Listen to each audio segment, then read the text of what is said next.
হাজ্জাজ বিন ইউসুফ, যার নাম ইতিহাসের পাতায় স্বর্ণাক্ষরে লেখা, হাজ্জাজ বিন ইউসুফকে চিনে নাই, তার নাম শুনে নাই এমন মানুষ নাই। যিনি সবচেয়ে জালেম ছিল, হাজ্জাজ বিন ইউসুফ এত পরিমাণ জালেম ছিল, হাজার হাজার মানুষকে কতল করেছে, হত্যা করেছে। কেউ এসে জিজ্ঞাসা করত আমি হাজ্জাজ কেমন, তো মুমিন ব্যক্তি কি মিথ্যা কথা বলতে পারে? বলতো তুই আস্ত একটা জালেম, বলার সাথে সাথে কল্লাটা দুই ভাগ করে দিত। তো এই অনেক হত্যা করার পরে হাজ্জাজ বিন ইউসুফ চিন্তা করলেন অনেক তো অন্যায় করছি, একটু হাতিমে কাবার মধ্যে ঢুকি, আল্লাহর কাছে একটু মাপ চাই, দেখি আল্লাহ আমারে মাফ করে কিনা। তো হাতিমে কাবার মধ্যে ঢুকে হাজ্জাজ বিন ইউসুফ মোনাজাত করতেছেন, আল্লাহ আমার মতো জালেম আর কেউ নাই, তুমি জানো আমি হাজ্জাজ বড় জালেম, এইটা তুমি না গোটা দুনিয়ার মানুষ সবাই জানে। ও আল্লাহ, তোমার নাম রহমান, তোমার নাম রহিম, আমি রাখি নাই, তুমি রাখছো, আমি হাজ্জাজকে তুমি এই নামের ওসিলায় মাফ করে দাও। কত রাইটার আছে, কত লেখক আছে, বই লেখে, লেখার শুরুতে অথবা শেষে লেখা দেয় আমার লেখার মধ্যে যদি কোনো ভুল পরিলক্ষিত হয় আমাকে টেলিফোন করে মোবাইল করে জানিয়ে দেবেন, পরবর্তী ছাপায় সংশোধন করে পাঠিয়ে দেওয়া হবে। কথা বলেন ঠিক কিনা?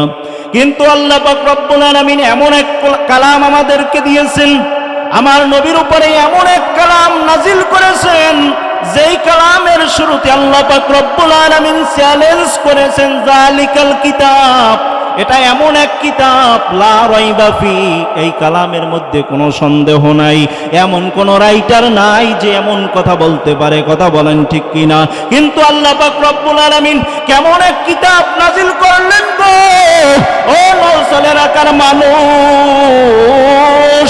ভালো করে বুঝেন। আল্লাহ পাক রব্বুল আলামিন আমার নবীর উপরে এই কালাম নাজিল করেছেন, শুধু এখানেই শেষ নয়, আল্লাহ পাক রব্বুল আলামিন নবীর কারণে আমরাও দামি হয়ে গেছি। কথা বলেন ঠিক কিনা? সকল নবীদেরকে যদি এক পালায় রাখা হয় আর আখিরি জামানার পয়গম্বর নবী মুহাম্মদুর রাসূলুল্লাহ সাল্লাল্লাহু আলাইহি ওয়াসাল্লামকে যদি এক পালায় রাখা হয় এরপরও সমান হবে না। কথা বলেন ঠিক কিনা? এই নবীর কারণে আমরাও দামি হয়ে গেছি। কেমন দামি হয়ে গেছি শুনেন, নবীর কারণে কেমন দামি হয়ে গেছি। পূর্বের জমানায় নবীরা পর্যন্ত দরখাস্ত করেছে, অ্যাপ্লিকেশন জমা দিয়েছে, ও দয়ার মালিক তুমি নবী না বানাইয়া যদি আখিরি জমানার পয়গম্বরের উম্মত হিসাবে বানাইতা জীবনটা বড় ধন্য হয়ে যাইত। কোন নবীর দরখাস্ত আল্লাহ অ্যাকসেপ্ট করে নাই, গ্রহণ করে নাই, একমাত্র আখিরি জমানার একমাত্র ঈসা পয়গম্বরের দরখাস্তটা আল্লাহ পাক রব্বুল আলামিন অ্যাকসেপ্ট করেছেন, গ্রহণ করেছেন। ঈসা পয়গম্বর আবার আসবেন দুনিয়ার জমিনে, তবে নবী হিসাবে নয়, আমাদের ভাই হিসাবে, আখিরি জামানার পয়গম্বরের উম্মত হিসাবে। জোরে বলি সুবহানাল্লাহ। ঈসা পয়গম্বর সিরিয়ার রাজধানীর দামেস্কের সেন্ট্রাল মসজিদের ছাদের উপরে দুইজন ফেরেশতার কাদের উপর ভর দিয়া নামবে, নাইমা বলবে সিঁড়ি লাগিয়ে দাও, অমনি সিঁড়িবে ঈসা নবী মসজিদের বারান্দার মধ্যে অবস্থান করবে। মসজিদের ইমাম সাহেব দুই কদম আগাইয়া বলবে ডাক দিয়ে, ঈসা নবী গো ফজরের আজান হয়েছে, নামাজটা খুব সন্নিকটে, ইমামতির মুসাল্লায় যান, দয়া করে আপনি ফজরের নামাজের ইমামতিটা করায়া দেন। কেমন এক দামি মানুষ বুঝাইবার জন্য বলছি, হে মুমিন ভালো করে বুঝো, কেমন এক দামি আমরা মানুষ, কেমন এক দামি নবীর উম্মত। ঈসা নবী ডাক দিয়া বলবে, ইমাম সাহেব গো ঈসা নবী হইতে পারি গো, কিন্তু উম্মতে মুহাম্মাদের সামনে ইমামতি করবার পারবো না।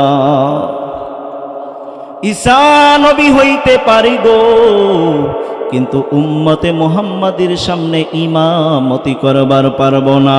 এই উম্মতের দাম এত হইল কেন? গাঁজা খাওয়ার কারণে, মায়েরে মারার কারণে, বাপেরে মারার কারণে, পরের জমি ঠকাইয়া খাওয়ার কারণে, সুদ খাওয়ার কারণে, ঘুষ খাওয়ার কারণে না। এই উম্মতের দাম এমনি হয় নাই, এই উম্মতের দাম হয়েছে আমার নবীর কারণে।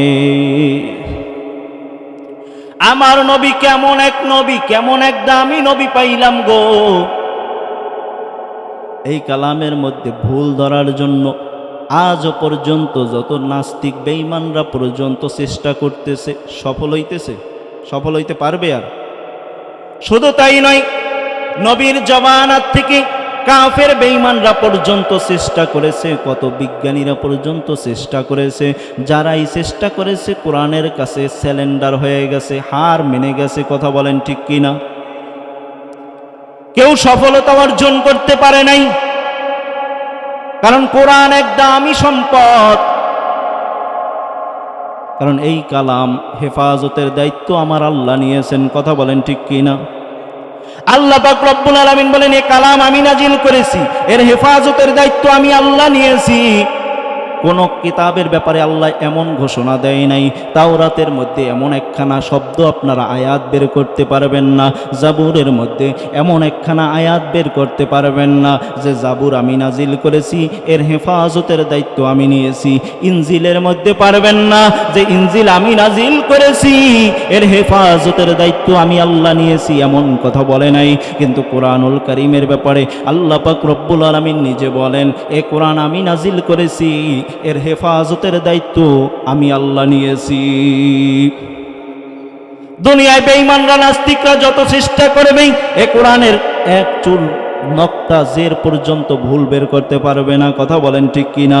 এ কোরআনের দাওয়াত দিতে গিয়ে যারা দিয়েছেন তারাও কত কষ্ট করেছেন।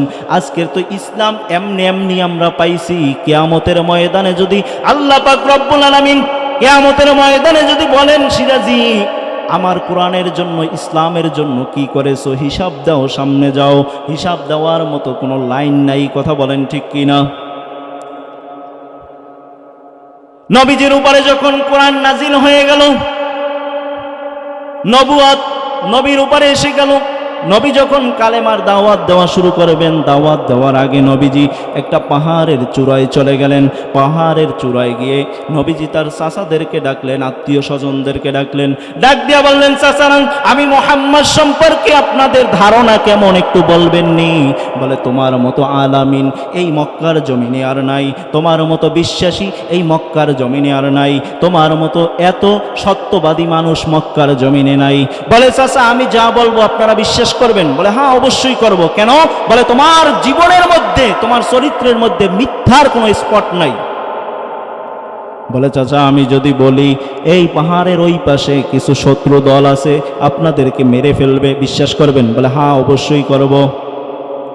বলে, চাচা তাই যদি হয়, আমার কথা যদি সত্যই হয়, আল্লাহ পাক রব্বুল আলামিন আমার উপরে নবুয়ত দান করেছেন, আমাকে নবী বানিয়ে পাঠিয়েছেন, এই 360 দেব দেবীর মূর্তি পূজা ছেড়ে দেন, এক আল্লাহর পথে আসেন, কালেমা পড়েন, নবীর উপরে বিশ্বাস করেন, আল্লাহর উপরে বিশ্বাস করেন, ঈমান আনেন। যখন এই কথা বলল, সর্বপ্রথম যেই লোকটা বিরোধিতা করেছে ওই লোকটার নাম হলো আবু লাহাব। আবু লাহাব ডাক দিয়া বলল, তাব্বাল্লাকা ইয়া মুহাম্মদ আলী হাযা জামাতানা, হে মুহাম্মদ তুই ধ্বংস হয়ে যা, এজন্যই কি আমাদেরকে ডেকেছো? আল্লাহ পাক রব্বুল আলামিন দেখলেন আমার নবীর চেহারা মোবারক মলিন হয়ে গেছে। নবীর চেহারা মলিন আল্লাহ সহ্য করতে পারে না। আল্লাহ পাক রব্বুল আলামিন দেখলেন নবীর চেহারা মোবারক মলিন হয়ে গেছে, যে তার চাচারাই প্রথম বিরোধিতা শুরু করেছে। নবীজির চেহারা মোবারক দেখে জিব্রাইলকে পাঠায়া দিলেন, জিব্রাইল যা যা তাড়াতাড়ি যা, ওহী নিয়া যা, আমার নবীকে শুনায়া দে। এখানে একটা কথা বলিয়া যাই, সব নবীদের কাছে জিব্রাইল আসছে মাত্র কোন নবীর কাছে 7 বার, কোন নবীর কাছে 3 বার, কোন নবীর কাছে 5 বার, কোন নবীর কাছে 21 বার, কোন নবীর কাছে এইভাবে পর্যায়ক্রমে অল্প মাত্র কয়েকবার জিব্রাইল আসছে। কিন্তু আমার নবীর 63 বছরের মধ্যে জিব্রাইল আমিন আসছে 24,000 বার। জিব্রাইলকে আল্লাহ পাঠায়া দিলেন, যা জিব্রাইল যা।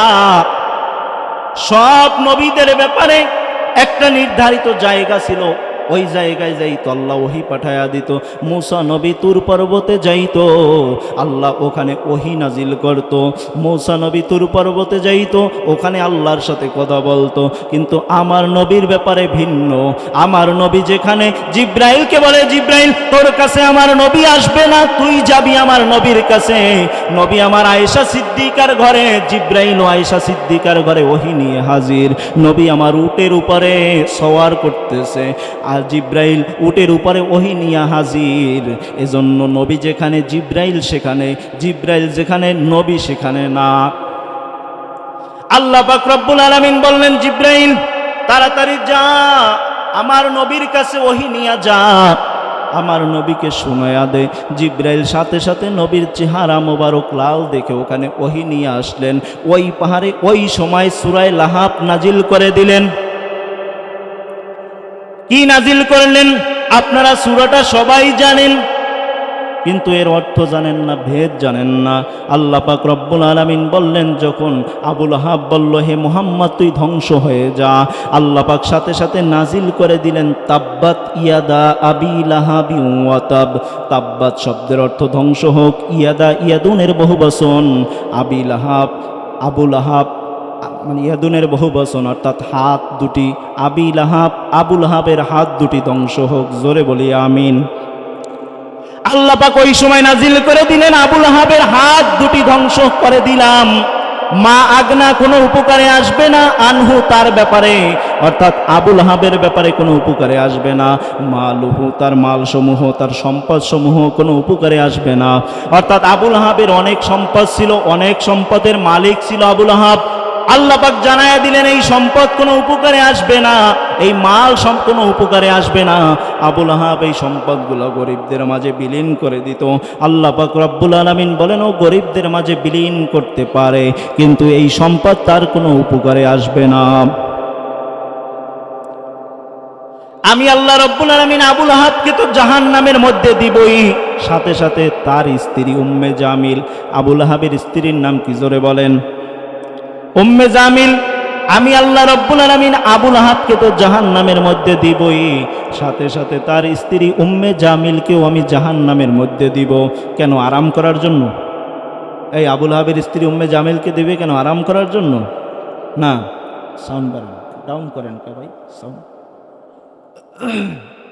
আবু লাহাবের স্ত্রী উম্মে জামিলকে জাহান্নামে দিবে আরাম করার জন্য না। তাফসিরে মাজহারের মধ্যে কাজী সানাউল্লাহ পানিপতি রহমাতুল্লাহি আলাইহি লিখেন, আবু লাহাবের স্ত্রী উম্মে জামিল মক্কার মধ্যে সবচেয়ে সুন্দরী নারী ছিল, মক্কার মধ্যে সবচেয়ে ধনাঢ্য ব্যক্তি ছিল। ওই আবু লাহাবের স্ত্রী উম্মে জামিল পাহাড়ের দেশে চলে যাইত। পাহাড়ে গিয়ে দুই ধরনের কাঠ সংগ্রহ করত।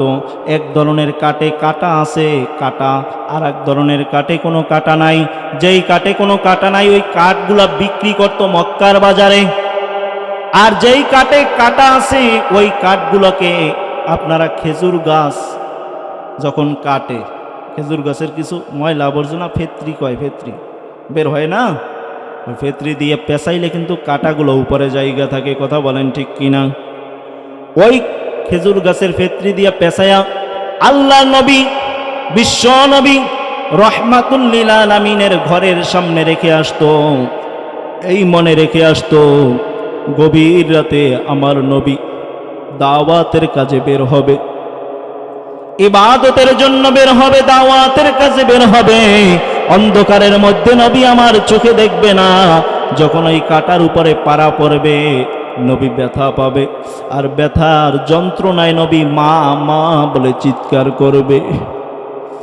এই মা মা বলে চিৎকার করবে। এই শব্দগুলা যখন আবু লাহাবের স্ত্রী উম্মে জামিলের কানের মধ্যে শুনতে পাবে, তখন আবু লাহাবের স্ত্রী উম্মে জামিলের মনে সুখ পাবে, শান্তি পাবে।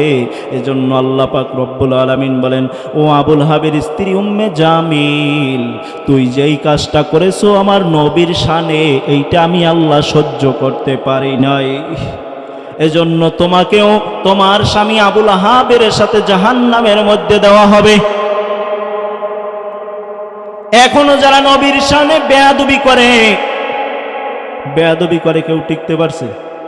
নবীর শানে কেউ বেয়াদবি করে টিকতে পারবে? না, নবীর শানে কেউ বেয়াদবি করে টিকতে পারে নাই।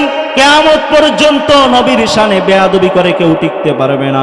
এই কোরআনের সাথে যারা বেয়াদবি করবে কেউ টিকতে পারে নাই, কিয়ামত পর্যন্ত টিকতে পারবে না। কথা বলেন ঠিক কিনা? শুধু তাই নয়, এই কাটা দিয়েই না, নবীকে বিভিন্নভাবে নির্যাতন করা হইতো। নবী ইসলামের জন্য যেই কষ্ট করেছেন, কষ্ট করার দরকার হইতো না। নবী যদি মসজিদের কোনায় বসে তাসবিহ নিয়া টিপতেন আর বলতেন, আল্লাহ দেশের মধ্যে ইসলামটা কায়েম কইরা দাও, আল্লাহ দিত না? কেন নবী উহুদের ময়দানে গেলেন গো? কেন নবী বদরের ময়দানে গেলেন? কেন নবী এত কষ্ট করলেন? কেন নবী ইসলামের জন্য এত কষ্ট করলেন? শুধু তাই নয়, নবীর সাহাবীরা কত পরিমাণ কষ্ট করেছেন, নবী কেমন কষ্ট করেছেন দেখেন। আম্মা জান আয়েশা সিদ্দিকা রাদিয়াল্লাহু তাআলা আনহা একদিন নবীজিকে হাম্মামখানায় নিয়ে গেলেন গোসল করানোর জন্য। গোসল করানোর জন্য যখন আম্মা জান আয়েশা সিদ্দিকা রাদিয়াল্লাহু তাআলা আনহা জামা মোবারক, জুব্বা মোবারক উপরের দিকে উঠাইলেন খোলার জন্য, সাথে সাথে দেখে পিঠের মধ্যে কালো কালো দাগ দেখা যায়, কালো কালো গোটা গোটা দাগ দেখা যায়। আয়েশা সিদ্দিকা ডাক দিয়া বললেন, ইয়া রাসূলুল্লাহ, ইয়া হাবিবাল্লাহ, আপনার পিঠে আবার কবে বসন্তের দাগ হয়েছিল? আয়েশা সিদ্দিকা ছোট্ট মানুষ, বুঝতে পারে নাই, নবীকে প্রশ্ন করে বসলেন। নবী চোখের পানি ছেড়ে দিলেন। নবী চোখের পানি ছেড়ে দিয়া বলতেছে, আয়েশা, এগুলা কোনো বসন্তের দাগ না। নবীদের গায়ে বসন্ত হওয়া তো দূরের কথা, মশা মাছি বসা পর্যন্ত হারাম। ও আয়েশা, এগুলা কোনো বসন্তের দাগ না। ইয়া রাসূলুল্লাহ, এগুলা কিসের দাগ? বলে, এগুলো হলো কালেমার দাগ, এগুলো হলো কালেমার দাওয়াতের দাগ। আয়েশা সিদ্দিকা বুঝতে পারে না। ইয়া রাসূলুল্লাহ, আপনি একটু খোলাসা করে বলেন, কিসের কালেমার দাওয়াতের দাগ? এইবার নবী চোখের পানি ছেড়ে দিয়ে বললেন, আয়েশা শোনো, আমি নবী যখন তায়েফের ময়দানে দাওয়াত দেওয়ার জন্য গিয়েছিলাম, তায়েফবাসীরা ছিল অত্যন্ত অতিথি পরায়ণ, তায়েফবাসীরা আপ্যায়নে ছিল শ্রেষ্ঠ। আমার সফর সঙ্গী ছিল যায়েদ ইবনে হারেসা। আমি যায়েদ ইবনে হারেসাকে নিয়ে যখন তায়েফের ময়দানে দাওয়াত দেওয়ার জন্য গিয়েছিলাম, তায়েফের মানুষেরা আমাকে চিনতে পারে নাই। যারা বড় বড় ছিল যুবকেরা ছোট ছোট বাচ্চাদেরকে লীলায়া দিছে, দেখ একটা পাগল আসছে, এই পাগলের গায়ে তোরা পাথর নিক্ষেপ কর। ও আয়েশা শোনো, বলার সাথে সাথে মক্কার ছোট ছোট বালকেরা আমাকে চিনতে পারে নাই, অমনি বৃষ্টির মতো পাথর মারা শুরু করে দিল। পাথর মারতেছে, যায়েদ ইবনে হারেসা সামনে আয়েশা দাঁড়ায়, যায়েদের গায়ে পাথর লাগে। আবার বাম দিক থেকে পাথর আসে, যায়েদ ঘুরে বাম দিকে যায়। আবার যখন বাম দিক থেকে পাথর মারা শুরু করে যায়েদ, তখন বাম দিকে ঘুরিয়া যায়। পিছন দিক থেকে যখন পাথর মারা শুরু করে যায়েদ, তখন পিছনে গিয়া ঘুরিয়া দাঁড়ায়। ও আয়েশা, এক পর্যায়ে যায়েদ মাটিতে গড়াগড়ি খায়, কারণ পাথরের আঘাত সহ্য করার মতো ছিল না। এরপরে আমি নবীর গায়ে পাথর আসা শুরু করলো, আমি নবীও কিছুক্ষণ পরে মাটিতে শুয়ে পড়লাম। যায়েদের হুশ আসার পরে আমাকে কোলের মধ্যে করে নিয়ে একটা খেজুর গাছের নিচে আশ্রয় নিলেন। যায়েদ রাদিয়াল্লাহু তাআলা আনহু নিজের আঙ্গুল দিয়া পাথরের কণাগুলা টেনে টেনে উঠাইতেছিল। আমার হুশ আসার পরে আমি ডাক দিয়া বললাম, যায়েদ তুমি কি করতেছো? যায়েদ রাদিয়াল্লাহু তাআলা আনহু ডাক দিয়া বললেন, ইয়া রাসূলুল্লাহ, ইয়া হাবিবাল্লাহ, তায়েফের যুবকেরা আপনাকে চিনে নাই গো নবী, ওরা আপনার গায়ে পাথর নিক্ষেপ করেছে, আমি ওই পাথরগুলা টেনে টেনে উঠাইতেছি। আল্লাহর নবী বললেন, যায়েদ তুমি তো পাথরগুলা টেনে টেনে উঠাইতেছো, কিন্তু আমি নবী মনে করতেছি আমার কলিজা পর্যন্ত ছিঁড়ে যাইতেছে। ও আয়েশা, এগুলা হলো ওই তায়েফের ময়দানে যুবকেরা আমাকে না চিনে পাথর মেরেছিল, আমাকে পাগল বলেছিল, ওই পাথরের আঘাতের দাগ। আয়েশা সিদ্দিকা চোখের পানি ফালাইয়া বলে, ইয়া রাসূলুল্লাহ, ইয়া হাবিবাল্লাহ, ইসলামের জন্য কত কষ্ট করে গেলেন, সাহাবায়ে কেরাম কত কষ্ট করেছে, এই ইসলামের জন্য কত কষ্ট করেছে, সাহাবায়ে কেরাম কত কষ্ট করেছে। যদি ইসলামের পক্ষে থাকেন, যদি কোরআনকে মানিয়া চলেন, তাহলে আপনাকে যত বিপদ আসুক হেফাজত কে করবে? জোরে বলেন। আল্লাহ রাব্বুল আলামিন এজন্যই বলেন, ইন্নাল্লাযীনা ক্বালু রাব্বুনাল্লাহু সুম্মা ইসতাকামু তাতানাজ্জালু আলাইহিমুল মালাইকা। আল্লাহ রাব্বুল আলামিন বলেন দুইটা কাজ করতে হবে। এক নম্বরে আমাকে আল্লাহ রব বলে স্বীকার করতে হবে। দুই নম্বরে এই কথার উপরে যারা মজবুত হয়ে থাকবে, আল্লাহ বলেন তাদেরকে আমি ফেরেশতা দিয়া সাহায্য করব। জোরে বলি সুবহানাল্লাহ। কেমন ভাবে সাহায্য করে, কেমন ভাবে সাহায্য করবে দেখেন। হাজ্জাজ বিন ইউসুফ, যার নাম ইতিহাসের পাতায় স্বর্ণাক্ষরে লেখা, হাজ্জাজ বিন ইউসুফকে চিনে নাই, তার নাম শুনে নাই এমন মানুষ নাই। যিনি সবচেয়ে জালেম ছিল, হাজ্জাজ বিন ইউসুফ এত পরিমাণ জালেম ছিল, হাজার হাজার মানুষকে কতল করেছে, হত্যা করেছে। কেউ এসে জিজ্ঞাসা করতো আমি হাজ্জাজ কেমন, তো মুমিন ব্যক্তি কি মিথ্যা কথা বলতে পারে? বলতো তুই আস্ত একটা জালেম, বলার সাথে সাথে কল্লাটা দুই ভাগ করে দিত। তো এই অনেক হত্যা করার পরে হাজ্জাজ বিন ইউসুফ চিন্তা করলেন, অনেক তো অন্যায় করছি, একটু হাতিমে কাবার মধ্যে ঢুকি, আল্লাহর কাছে একটু মাপ চাই, দেখি আল্লাহ আমারে মাফ করে কিনা। তো হাতিমে কাবার মধ্যে ঢুকে হাজ্জাজ বিন ইউসুফ মোনাজাত করতেছেন, আল্লাহ আমার মতো জালেম আর কেউ নাই, তুমি জানো আমি হাজ্জাজ বড় জালেম, এইটা তুমি না গোটা দুনিয়ার মানুষ সবাই জানে। ও আল্লাহ, তোমার নাম রহমান, তোমার নাম রহিম, আমি রাখি নাই, তুমি রাখছো, আমি হাজ্জাজকে তুমি এই নামের উসিলায় মাফ করে দাও।